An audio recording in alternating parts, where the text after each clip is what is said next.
Hey everyone, Peter Drucker is credited with saying, "Culture eats strategy for breakfast." And while no one is completely sure if he actually said that, my experience is definitive.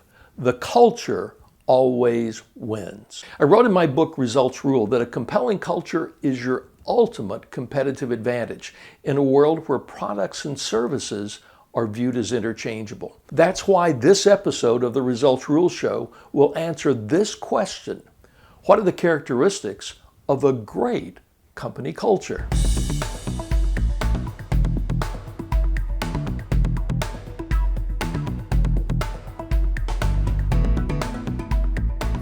Several times per year, I do a session on creating a culture of excellence for MBA students at Southern Methodist University. And I always begin by asking them to describe what they think a great company culture looks like. Their answers probably won't surprise you. A clear vision, open communication, a fun place to work, the opportunity to grow and develop, a manager that cares about the work-life balance, social consciousness. There are others, but most are about what the culture needs to look like from the perspective of the person working there. That's important, but there are at least two other perspectives to consider. What does the culture need to look like for the customer? And what does it need to look like for the company? You see, the only culture that really matters is the one that enables and sustains your ability to deliver results. A culture that's a fun, rewarding experience for employees but doesn't deliver results isn't a company, it's a party. When you think of the characteristics of a great culture for your company, start with being intentional about what you want to create from the perspectives of all the stakeholders involved. I already mentioned three: the customer, the company, and the employee. More and more companies today are adding a fourth perspective: the community and overall commitment to advancing the greater good. There is no single universal set of behaviors or actions that every company culture should emulate. Yours has to work for your business. Fun, creative, and a little wacky works if you're Amy's Ice Cream in Austin, Texas.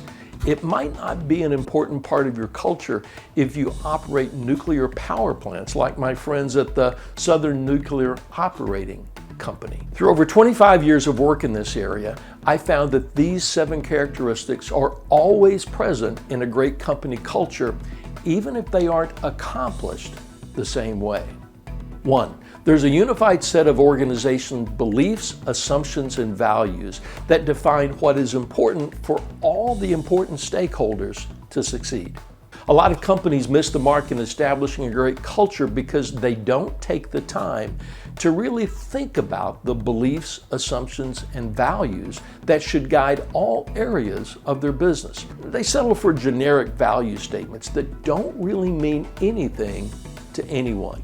They also allow their culture to be hijacked by allowing it to be defined as things like free lunches, beanbag chairs, or having fun.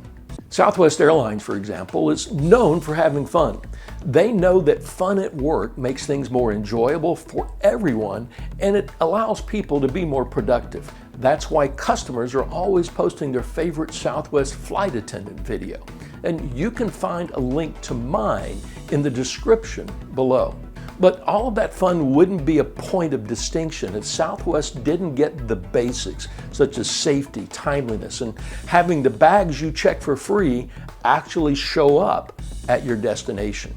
So please take the time to be thorough and thoughtful with this. What are the beliefs, assumptions, and values that define your culture from all the perspectives that make you successful?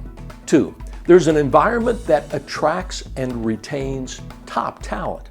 Most of the factors those MBA students shared fall into this category. These are all high achievers in a top-notch graduate program. And if you hire MBA students, you would want to consider everything they said. But if you hire code writers or firefighters or auto technicians, you want an environment that attracts the best of that group. Some things are always on the list. People want to know what is expected of them. They want the tools and the time to do great work. And they want to have a manager who recognizes their contribution and then develops them for the future. They want to work for a company that has a positive vision for where they're headed, and they want flexibility and recognition of their life away from work.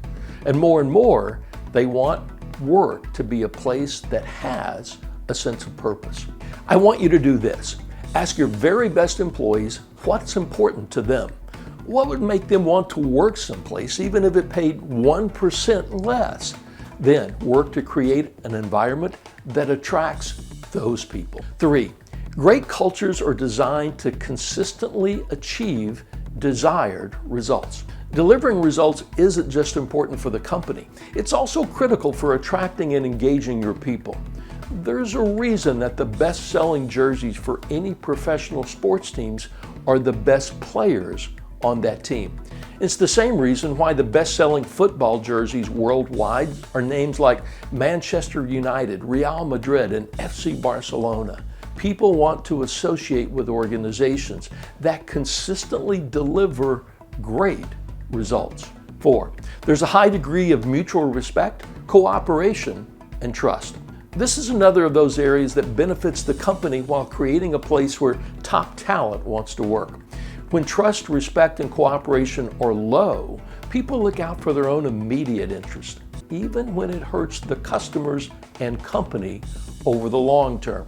The most productive cultures are inclusive. People readily cooperate and collaborate to do what's best for the customer, and everyone is trusted to do what they're supposed to do the way they're supposed to do it. Micromanaging is at a minimum, and you don't have to constantly look over your shoulder to wonder who's going to stab you in the back. 5, the vision, goals, and strategic objectives are all aligned. Everyone is clear on the most important things that make the customer and the business successful, and they know how their specific job contributes to that overall goal.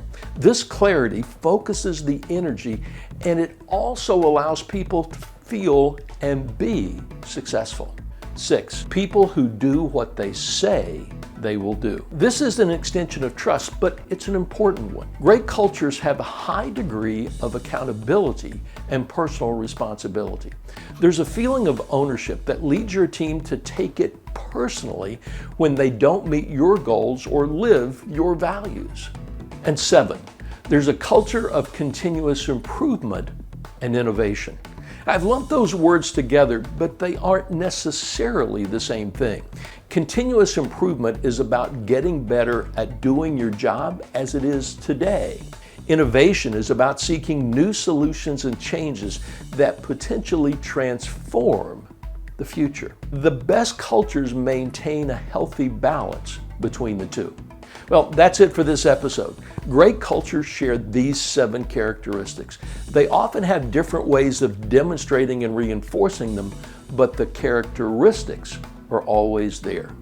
Next time, we'll talk about how you create the great culture that you want for your business. Make sure that you hit the subscribe button and ring the bell to never miss an episode of the Results Rule Show. And as always, please share this with your friends, give us a like, and comment with your ideas and questions. And remember, the heroes in every marketplace are known by their results. I'll see you next time.